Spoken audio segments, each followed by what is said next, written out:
সরকারি বাংলা কলেজ কর্তৃক আয়োজিত অনলাইন ক্লাসে আমি শিউলি ভদ্র আছি।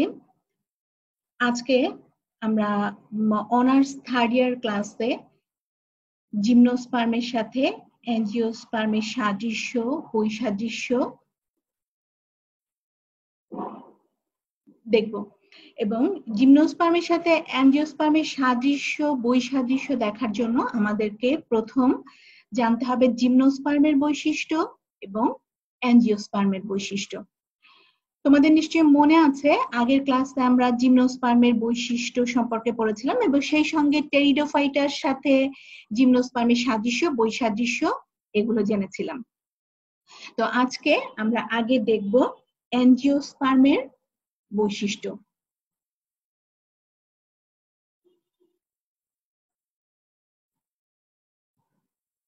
দেখো, অ্যাঞ্জিওস্পার্ম তোমরা জানো যে অ্যাঞ্জিওস্পার্ম মানে হচ্ছে আবৃতবীজী উদ্ভিদ, অর্থাৎ বীজ ফলের মধ্যে যে উদ্ভিদের বীজ ফলে আবৃত অবস্থায় থাকে তাকে আমরা বলি অ্যাঞ্জিওস্পার্ম। তো অ্যাঞ্জিওস্পার্ম নানা ধরনের হয়ে থাকে, যেমন হার্ভ, শ্রাফ, ট্রি। হার্ভ হচ্ছে বিরুৎ।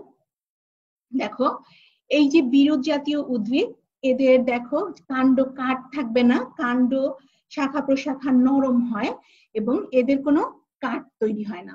যেমন ধরো ধান, গম, সরিষা, এগুলো হচ্ছে বিরুৎ জাতীয় উদ্ভিদ। এরপর দেখো শ্রাফ বা গুল্ম। গুল্ম হচ্ছে এরা বৃক্ষ থেকে ছোট, এদের দেখো কাঠ আছে, কাষ্ঠল উদ্ভিদ, কিন্তু এরা ঝোপের মতো। কখনো উদ্ভিদ মানে বড় গাছ বৃক্ষ যেটাকে আমরা বলি সেখানে যেমন কাঠের গুঁড়ি পাই সেই রকম কোনো গুঁড়ি আমরা এখানে পাই না। এবং এই গুল্মের মূল মাটির খুব গভীরে পৌঁছায় না এবং সাধারণত কাণ্ডের সারা গায়ে শাখা প্রশাখা জন্মায়। যেমন জবা, তোমরা জবা ফুল গাছ যে দেখেছো, এরা খুব একটা বড় হয় না, কাঠ হয় কিন্তু লগ তৈরি হয় না। জবা, লেবু, গন্ধরাজ এরা হচ্ছে গুল্ম জাতীয় উদ্ভিদ। আর বৃক্ষ দেখো এখানে গাছের গুঁড়ি তৈরি হয়েছে, এরা বহু বর্ষজীবী এবং কাষ্ঠল উদ্ভিদ। আমরা যে আম, জাম, কাঁঠাল যেগুলো দেখি, যে সমস্ত গাছ দেখি, এগুলো সবই বৃক্ষ। এবং বলা হয়ে থাকে যে বৃক্ষের কাণ্ডের ব্যাস, এরও কাণ্ড আছে কাষ্ঠল কাণ্ড, এটারও কাষ্ঠল কাণ্ড আছে। তো বলা হয়ে থাকে যে বৃক্ষের ক্ষেত্রে এই কাণ্ডের ন্যূনতম ব্যাস হবে 10 সেন্টিমিটার। তাহলে আমরা অ্যাঞ্জিওস্পার্ম সম্পর্কে প্রথম যতটুকু জানলাম সেটা হচ্ছে অ্যাঞ্জিওস্পার্ম আবৃতবীজী উদ্ভিদ এবং এদের ফল বীজের মধ্যে, বীজ ফলের মধ্যে আবৃত অবস্থায় থাকে। এবং এই অ্যাঞ্জিওস্পার্ম নানা ধরনের হয়ে থাকে আকারের উপর ভিত্তি করে, বিরুৎ, গুল্ম এবং বৃক্ষ। এছাড়া এরা একবর্ষজীবী, বহু বর্ষজীবী এবং দ্বিবর্ষজীবী এবং বহু বর্ষজীবীও হয়ে থাকে। যেমন একবর্ষজীবী উদ্ভিদ হচ্ছে তারা যারা মাত্র 1 বছর বেঁচে থাকে। তো এইরকম উদ্ভিদ হচ্ছে সরিষা, গম, ছোলা, এরা হচ্ছে একবর্ষজীবী উদ্ভিদ। দ্বিবর্ষজীবী উদ্ভিদ যাদের আয়ুষ্কাল হচ্ছে 2 বছর, হলুদ, শালগম ইত্যাদি। আর বহু বর্ষজীবী উদ্ভিদ হচ্ছে যারা বহু বছর ধরে বেঁচে থাকে, কয়েকশো বছরও হতে পারে এদের জীবনকাল। এদেরকে আমরা বহু বর্ষজীবী উদ্ভিদ বলি। যেমন বট, আম, জাম, এরা সবাই বহু বর্ষজীবী উদ্ভিদ। এরপর অ্যাঞ্জিওস্পার্মের আরেকটা বৈশিষ্ট্য, যেমন জিমনোস্পার্মে তোমরা পড়েছিলে যে জিমনোস্পার্মে জাইলেমে ভেসেল এবং ফ্লোয়েমে সঙ্গী কোষ অনুপস্থিত, কিন্তু জিমনোস্পার্মে জাইলেমে ভেসেল এবং সঙ্গী কোষ অনুপস্থিত। এরপর দেখো এদের ফুলের বৈশিষ্ট্য, এদের ফুল কেমন হয়? ফুলে বৃতি, দল, পুংস্তবক এবং স্ত্রীস্তবক নিয়ে এদের পুষ্প গঠিত। বৃতি, দল, পুংস্তবক এবং স্ত্রীস্তবক নিয়ে এদের পুষ্প গঠিত। এবং পুংকেশরে কি থাকে? পুংকেশরে থাকে পরাগধানী এবং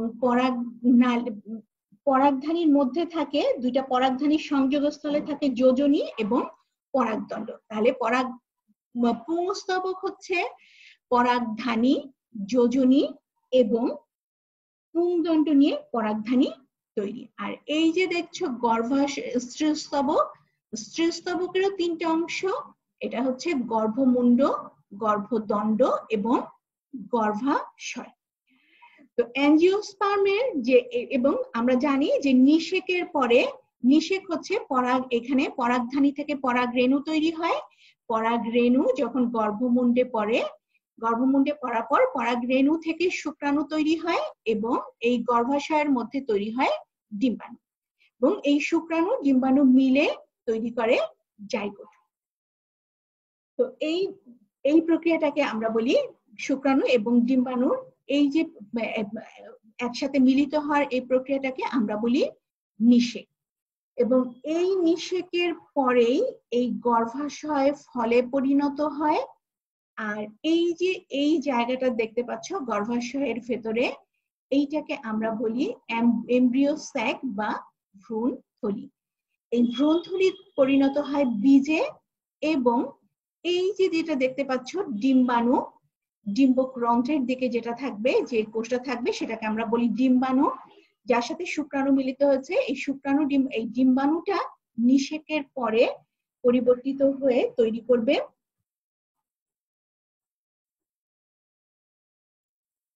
দেখো ভ্রূণ বা এমব্রিও। তো নিষেকের পরে এবং আগে এবং পরের যে পরিবর্তনগুলো, এগুলো তোমাদের একটু মনে রাখতে হবে। গর্ভাশয় পরিণত হয় ফলে, ডিম্বক পরিণত হয় বীজে এবং ডিম্বাণু পরিণত হয় ভ্রূণে। এবং জিমনোস্পার্মে এই গর্ভাশয় থাকে না বলেই, স্ত্রীস্তবকে গর্ভাশয় থাকে না বলেই সেখানে ফল তৈরি হয় না, যে কারণে বীজ উন্মুক্ত অবস্থায় থাকে বা ন্যাকেড অবস্থায় থাকে। কিন্তু অ্যাঞ্জিওস্পার্মে এই গর্ভাশয় থাকে এবং নিষেকের পরে এই গর্ভাশয় ফলে পরিণত হয়, এমব্রিও স্যাক বা ভ্রূণথলিতে পরিণত হয় বীজে, এবং ডিম্বাণু পরিণত হয় শস্যে। এরপরে দেখো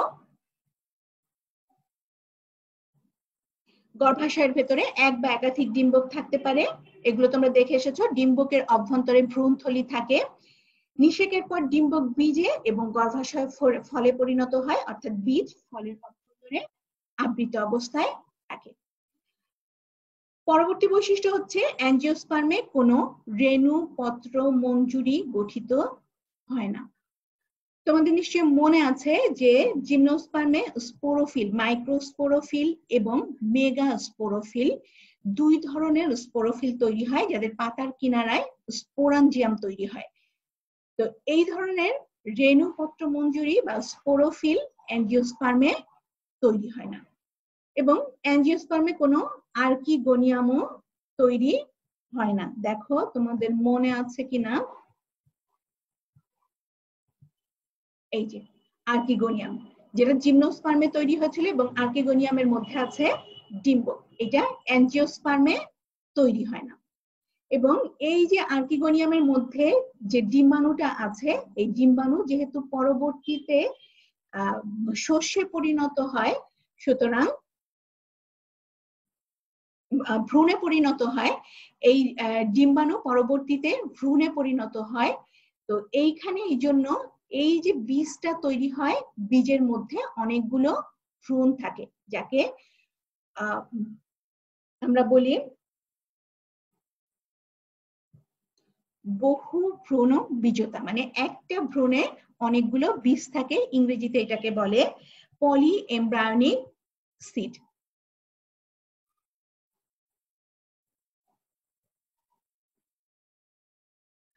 দেখো তাহলে অ্যাঞ্জিওস্পার্মে আর্কিগোনিয়াম তৈরি হয় না, সেটাও তোমরা দেখলে।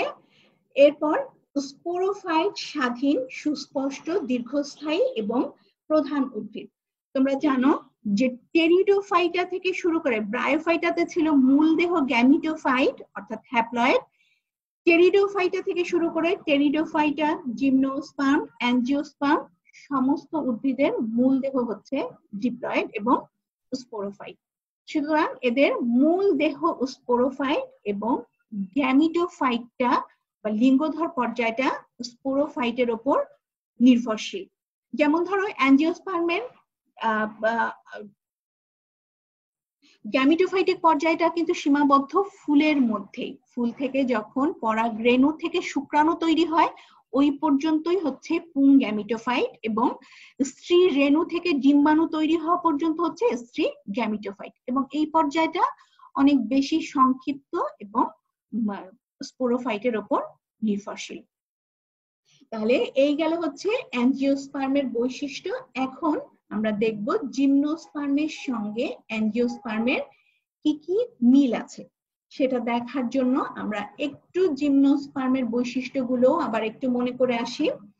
দেখো, জিমনোস্পার্মের সব সদস্যই স্থলজ এবং মরুজ, এদের কোনো জলজ সদস্য নেই। এবং এদের স্পোরোফাইট ও সমরেণুপ্রসূ মানে দুই ধরনের স্পোর তৈরি হয়, মাইক্রোস্পোর এবং মেগাস্পোর। এবং স্পোরোফাইট যেটা মূল দেহ যেটা সেটা চিরসবুজ, স্বাবলম্বী এবং বহুবর্ষজীবী। এদের কোনো একবর্ষজীবী দ্বিবর্ষজীবী কোনো প্রজাতি নেই, এরা সবাই বহুবর্ষজীবী এবং স্পোরোফাইট। মূল দেহ কাণ্ড পাতায়, দেহ মূল কাণ্ড পাতায় বিভক্ত, এবং পুষ্প একলিঙ্গ সরল সংকুচিত। এবং এখানে আরো জরুরি যে বৈশিষ্ট্যটা সেটা হচ্ছে গর্ভপত্র মিলিত হয়ে গর্ভাশয় গঠন করে না বলেই ফল সৃষ্টি হয় না, এবং গর্ভাশয় গঠন করে না বলেই এদের ফল হয় না, যে কারণে বীজ নগ্ন অবস্থায় থাকে। এবং যেহেতু এদের গর্ভমুণ্ড এবং গর্ভদণ্ড থাকে না, সে কারণে পরাগায়নও সরাসরি হয়। এবং এদের যে এন্ডোস্পার্ম যখন তৈরি হয়, এন্ডোস্পার্মটা হ্যাপ্লয়েড এবং নিষেকের আগেই সেটা তৈরি হয়। অ্যাঞ্জিওস্পার্মে কিন্তু এন্ডোস্পার্ম বা শস্য ডিপ্লয়েড এবং সেটা নিষেকের পরে তৈরি হয়, কিন্তু এখানে এন্ডোস্পার্ম হ্যাপ্লয়েড এবং সেটা নিষেকের আগেই তৈরি হয়।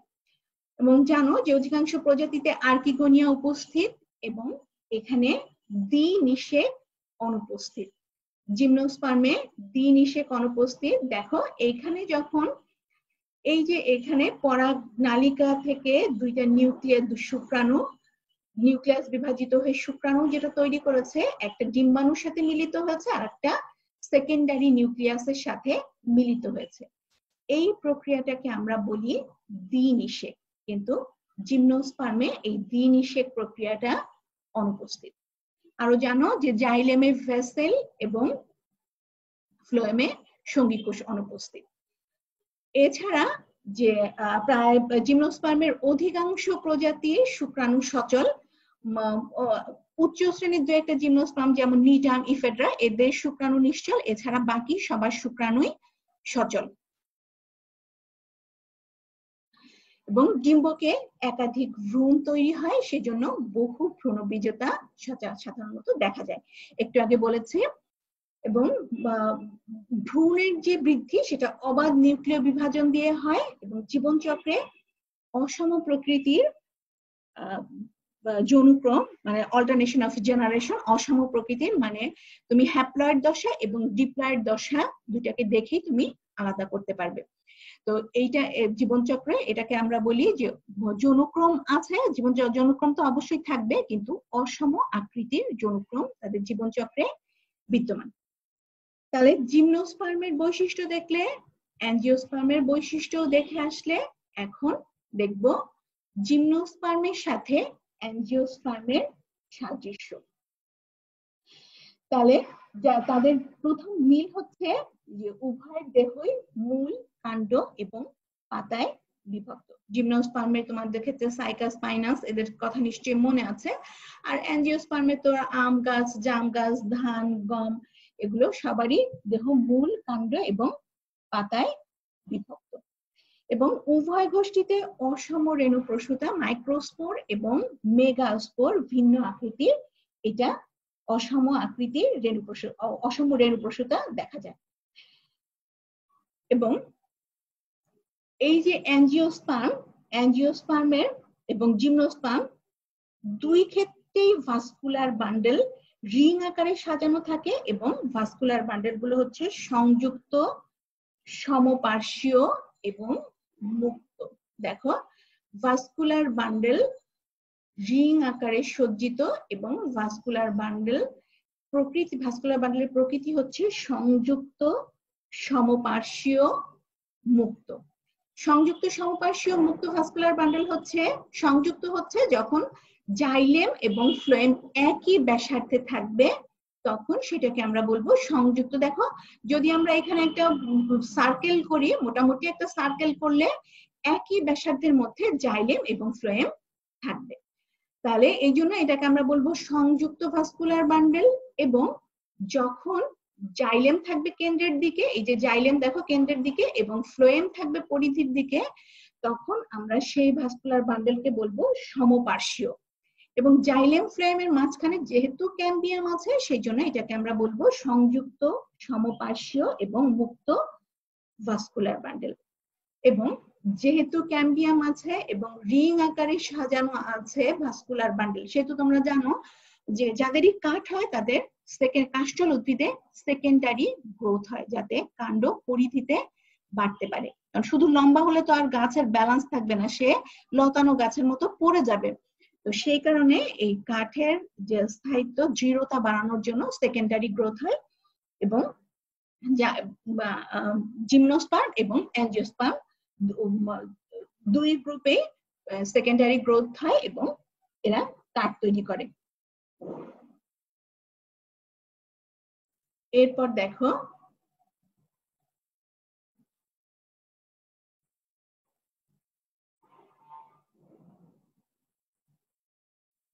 মেগাস্পোর ডিম্বকের মধ্যে স্থায়ীভাবে অবস্থান করে। ডিম্বক তোমরা দেখেছো,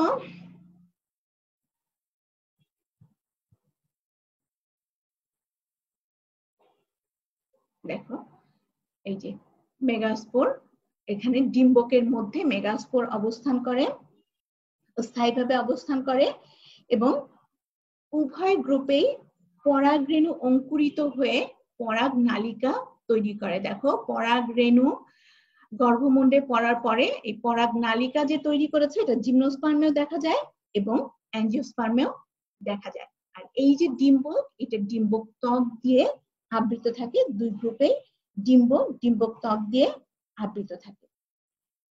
এর পরের বৈশিষ্ট্য দেখো যে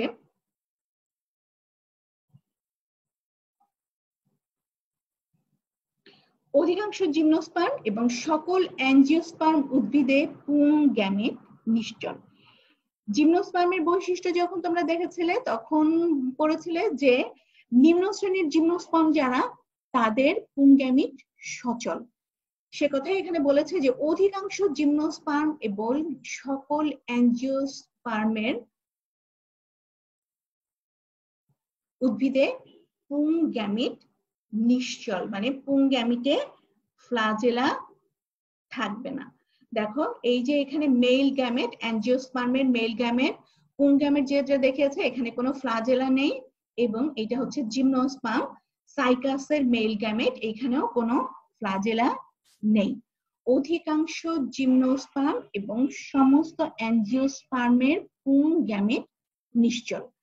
সাইকাসের মধ্যে জিমনোস্পার্মের মধ্যে নিটাম, ইফেটা, এদের দুই একটার ফ্লাজেলা আছে মেল গ্যামেটে, আর বাকি সবারই কারো ফ্লাজেলা নেই। এবং অ্যাঞ্জিওস্পার্মের কোনো সদস্যই পুং গ্যামেটে ফ্লাজেলা থাকবে না, অর্থাৎ এরা নিশ্চল।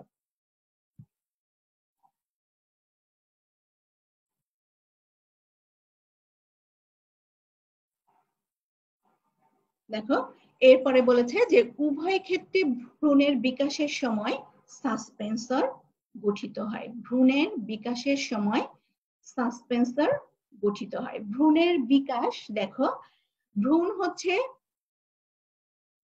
শুক্রাণু এবং ডিম্বাণু মিলে যখন জাইগোট তৈরি হয়, জাইগোট পরবর্তীতে বিভাজিত হয়ে তৈরি হয় ভ্রূণ।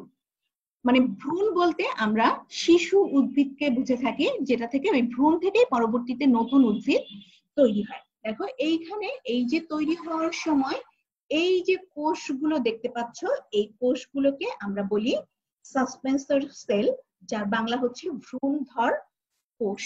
এই যে ভ্রূণধর, এখানে উপরে দেখো এই যে সাসপেন্সর, আর উপরে এমব্রায়ো থেকে, এখান থেকেই পরবর্তীতে তৈরি হবে কোটাইলিডন, তারপর হচ্ছে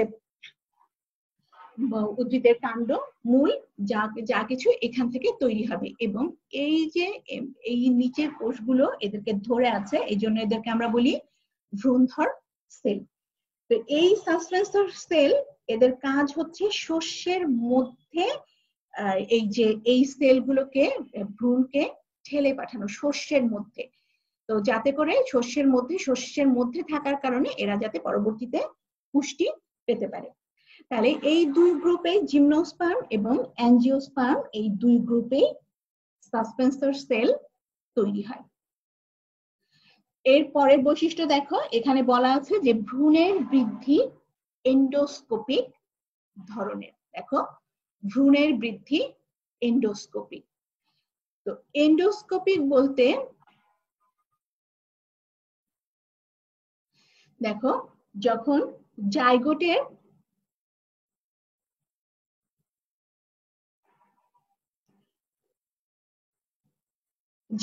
বিভাজিত হবে এবং বিভাজিত হয়ে, দেখো এন্ডো মানে হচ্ছে ভেতরের দিকে, এই যে ভেতরের দিকে এই কোষগুলো থেকে, এই যে দেখো এখান থেকে এমব্রিওটা তৈরি হচ্ছে, ভ্রূণ তৈরি হচ্ছে, এই যে ভ্রূণ তৈরি হচ্ছে, তখন এই ভিতরের কোষ থেকে যখন ইনার সেল থেকে যখন ভ্রূণ তৈরি হবে, তখন এই ধরনের এই প্রক্রিয়াটাকে আমরা বলবো এন্ডোস্কোপিক। এই ক্ষেত্রে দেখো, এই যে সাসপেন্সর সেল, একটু আগেই যেটা সম্পর্কে জেনেছো, সাসপেন্সর সেলটা হচ্ছে উপরে আর বাকি ভ্রূণটা হচ্ছে নিচের সেল থেকে তৈরি হয়েছে। আর এক্সোস্কোপিক ঠিক এর উল্টা, যখন এই বাইরের কোষটা থেকে তৈরি হবে ভ্রূণ এবং এই নিচের কোষটা থেকে তৈরি হবে হচ্ছে সাসপেন্সর, তখন আমরা এটাকে বলবো এক্সোস্কোপিক। এক্সো মানে বাইরে। এবং তবে এখানে বলেছে যে এই দুই গ্রুপের মধ্যে সাদৃশ্য হচ্ছে এইটা, যে এদের ভ্রূণের বৃদ্ধি এন্ডোস্কোপিক। এন্ডোস্কোপিক বলতে ভেতরের কোষ থেকে শস্য তৈরি হবে, ভ্রূণ তৈরি হবে, এমব্রিও ভ্রূণ তৈরি হবে এবং বাইরের কোষ থেকে তৈরি হবে সাসপেন্সর। এবং উভয় গ্রুপেই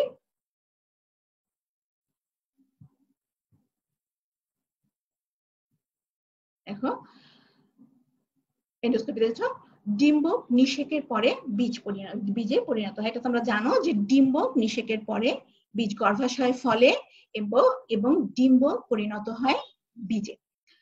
আর উভয় গোষ্ঠীতে পুংলিঙ্গধর জন্য অধিকাংশ, শুধু পুংলিঙ্গধর না, লিঙ্গধর পর্যায়ে বলতে গ্যামিটোফাইটিক পর্যায়ে, একটু আগেই বলেছিলাম যে মূল দেহ হচ্ছে এদের স্পোরোফাইট, এবং গ্যামিটোফাইটিক পর্যায়টা সংক্ষিপ্ত এবং এটা স্পোরোফাইটের উপর নির্ভরশীল।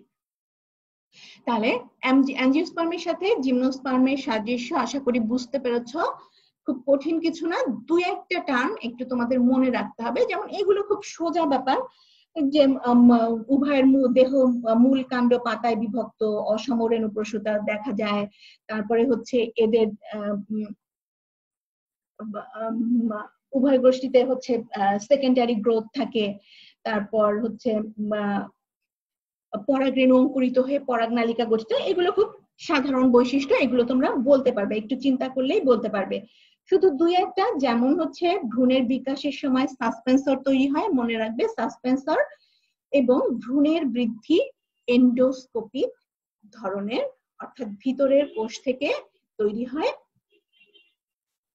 ভ্রূণ। এবং পুংলিঙ্গধর বা গ্যামিটোফাইটিক পর্যায়টা সংক্ষিপ্ত এবং সেটা স্পোরোফাইটের উপর নির্ভরশীল। শুধু পুংলিঙ্গধর বলা আছে এখানে, পুরা গ্যামিটোফাইটটাই, পুং গ্যামিটোফাইট এবং স্ত্রী গ্যামিটোফাইট দুইটাই সংক্ষিপ্ত এবং দুইটাই স্পোরোফাইটের উপর নির্ভরশীল। তাহলে আমরা জিমনোস্পার্মের সাথে অ্যাঞ্জিওস্পার্মের সাদৃশ্য দেখলাম। এবার দেখব জিমনোস্পার্মের সাথে অ্যাঞ্জিওস্পার্মের পার্থক্য। তো পার্থক্য দেখো, যেহেতু আমরা দুইজনের বৈশিষ্ট্য জানি, দুইজনের জিমনোস্পার্ম এবং অ্যাঞ্জিওস্পার্মের সাদৃশ্য আমরা পড়ে ফেলেছি, সুতরাং আমাদের বৈসাদৃশ্য পড়তে তেমন কোনো সমস্যা হবে না। দেখো, জিমনোস্পার্মে কোনো বিরুৎ স্বভাবের উদ্ভিদ নেই। বিরুৎ বলতে আগে দেখিয়েছিলাম যে যাদের কাণ্ড শাখা প্রশাখা নরম হবে, কাষ্ঠল হবে না, যেমন ধান, সরিষা, গম এই সমস্ত গাছের মতো। তো জিমনোস্পার্মে কোনো সদস্যই এমন নেই, বিরুৎ স্বভাবের কোনো উদ্ভিদ নেই। কিন্তু অ্যাঞ্জিওস্পার্মে সব ধরনের আছে, বিরুৎ আছে, গুল্ম আছে, বৃক্ষ আছে, সব ধরনের উদ্ভিদ অ্যাঞ্জিওস্পার্মে আছে। এবং জিমনোস্পার্মের অধিকাংশ সদস্য হচ্ছে বহু বর্ষজীবী, অনেক বছর বেঁচে থাকে। কিন্তু অ্যাঞ্জিওস্পার্মে তোমরা জানো যে এক বর্ষজীবী, দ্বিবর্ষজীবী এবং বহু বর্ষজীবী সব ধরনের উদ্ভিদ এখানে আছে। এছাড়া এখানে জিমনোস্পার্মে জাইলেমের ভ্যাসেল এবং ফ্লোয়েমে সঙ্গীকোষ অনুপস্থিত, কিন্তু অ্যাঞ্জিওস্পার্মে জাইলেমের ভ্যাসেল এবং ফ্লোয়েমে সঙ্গীকোষ উপস্থিত। দেখো, জিমনোস্পার্ম উদ্ভিদের যে ফুল সেখানে বৃতি এবং দল থাকে না, এবং অ্যাঞ্জিওস্পার্মের ফুলে বৃতি, দল, পুংস্তবক, স্ত্রীস্তবক সবকিছুই সম্পূর্ণ থাকে। এবং জিমনোস্পার্মের ক্ষেত্রে অধিকাংশ ক্ষেত্রে স্পোরোফিল ঘনভাবে সাজানো থেকে কোণের আকার তৈরি করে, তখন আমরা এটাকে বলি স্ট্রবিলাস। এবং অ্যাঞ্জিওস্পার্মে এমন ধরনের কোনো রেণুপত্র মঞ্জুরি বা স্পোরোফিল তৈরি হয় না, আর স্ট্রবিলাস তৈরি হওয়ার তো কোনো প্রশ্নই আসে না। তারপর জানো যে জিমনোস্পার্মে গর্ভাশয় তৈরি হয় না, সে কারণেই এখানে ফল, বীজ নগ্ন অবস্থায় থাকে, এখানে গর্ভাশয় থাকে এবং যে কারণে ফল তৈরি হয়। তো এখানে ফল তৈরি হয় না, স্বাভাবিকভাবেই বীজ নগ্ন জিমনোস্পার্মে এবং বীজ আবৃত। দেখেছো তোমরা, জিমনোস্পার্মে আর্কিগোনিয়াম তৈরি হয়, আর অ্যাঞ্জিওস্পার্মে আর্কিগোনিয়া তৈরি হয় না। এবং গর্ভমুণ্ড, জিমনোস্পার্মে যেহেতু গর্ভমুণ্ড এবং গর্ভদণ্ড থাকে না, সে কারণে ডিম্ব পরাগরেণু সরাসরি ডিম্বগ্রন্থের উপরে পড়ে, যেহেতু গর্ভমুণ্ড এবং গর্ভদণ্ড এখানে নেই। আর এখানে গর্ভমুণ্ড গর্ভদণ্ড থাকায় পরাগরেণু প্রথম গর্ভমুণ্ডে পড়ে এবং সেখান থেকে পরাগনালিকা তৈরি হয়ে তারপর ডিম্বকের সাথে মিলিত হয়। দেখেছো যে জিমনোস্পার্মে দ্বিনিষেক হয় না, অ্যাঞ্জিওস্পার্মে দ্বিনিষেক হয়। এবং এদের এন্ডোস্পার্ম বা শস্য হ্যাপ্লয়েড এবং নিষেকের আগে তৈরি হয়, আর এন্ডোস্পার্ম নিষেকের পর তৈরি হয়, এবং এটা ট্রিপ্লয়েড।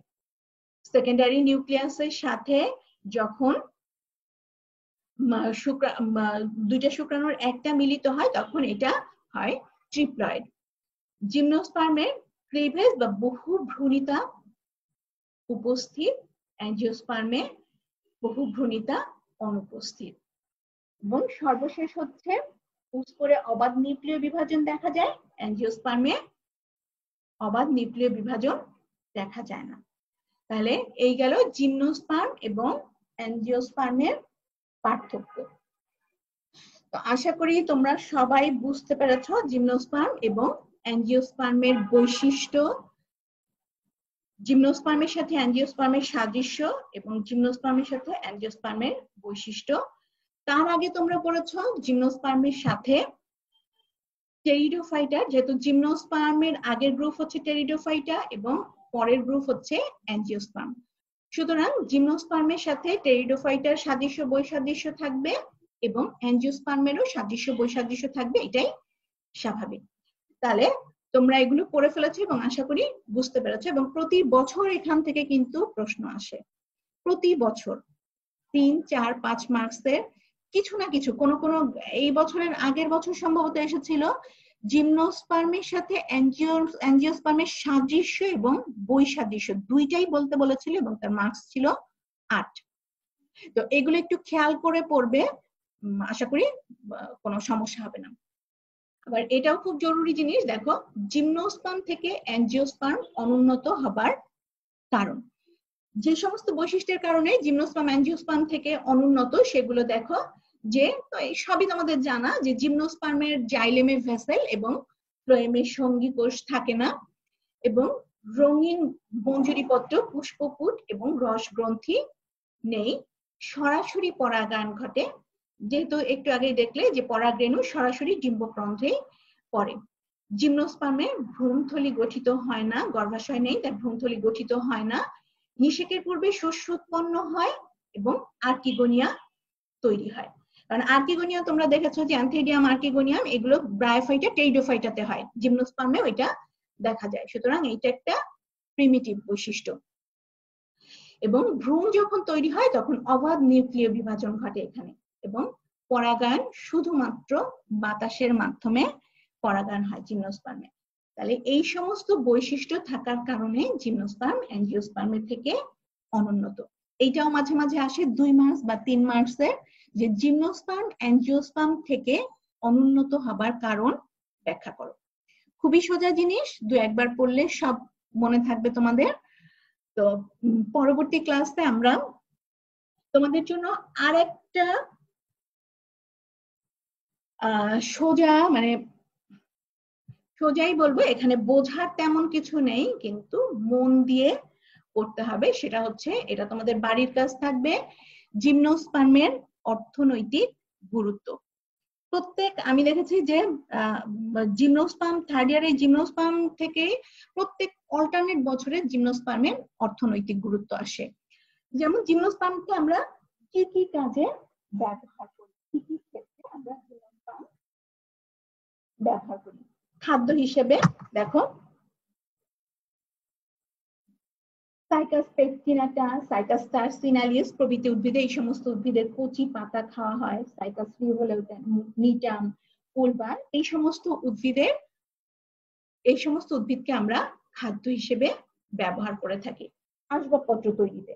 যেমন দেখো সিট্রাস জিওডারা, এই প্রজাতির উদ্ভিদ সুগন্ধযুক্ত এবং পোকার আক্রমণ প্রতিরোধ ক্ষমতা সম্পন্ন। সেই জন্য এটা দিয়ে যদি আমরা আসবাবপত্র তৈরি করি তাহলে সে আসবাবপত্র খুব উন্নত মানের হয়।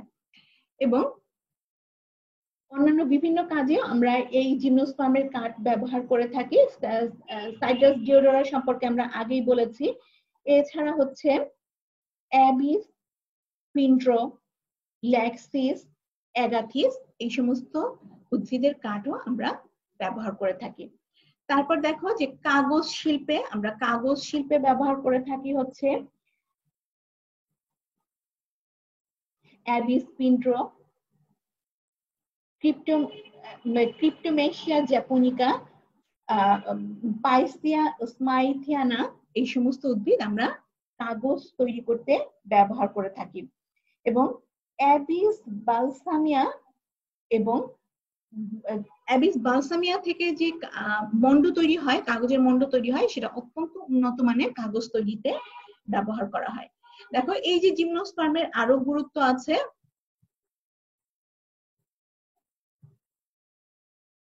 প্রসাধন শিল্পে আমরা ব্যবহার করি। প্রসাধন শিল্পে আমরা সাইড্রাস জিওডারিয়া, পিক্সিয়া গ্লুকা, এই সমস্ত উদ্ভিদ, একটা দুইটা উদাহরণ তোমাদের বললেই চলবে, একটা দুইটা নাম।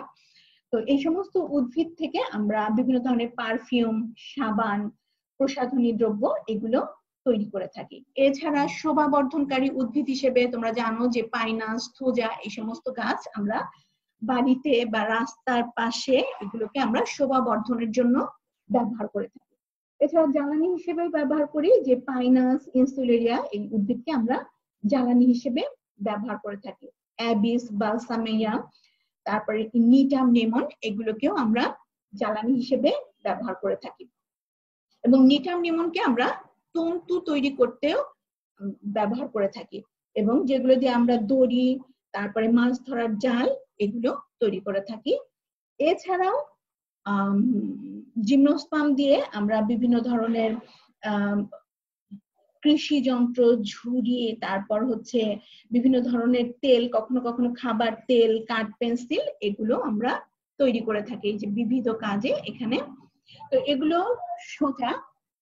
সমস্যাটা হচ্ছে যখন বলা হয়, প্রশ্নে বলা হয় যে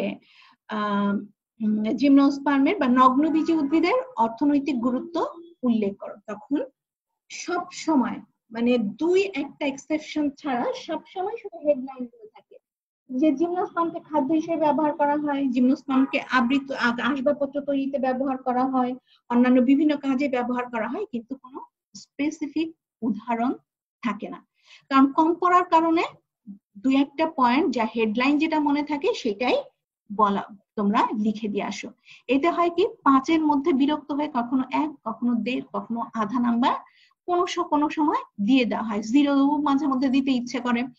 তো এতে এইভাবে আস্তে আস্তে করে নাম্বার কমে আসে। তো যেটা বলার সেটা হচ্ছে এখানে বোঝার কিচ্ছু নেই, শুধু এটা পড়বে এবং এটাকে মনে রেখে এটাকে তোমরা উদাহরণ সহ প্রত্যেকটা ক্ষেত্রে প্রত্যেকটা হেডিং এর সঙ্গে উদাহরণ সহ এটা বলবে।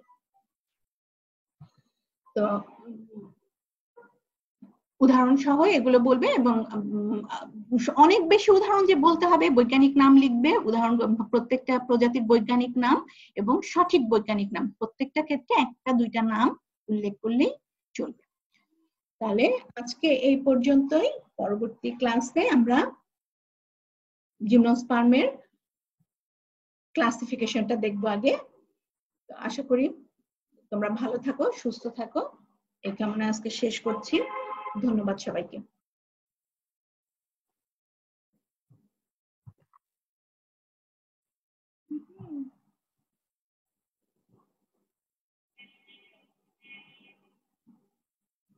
কোথায়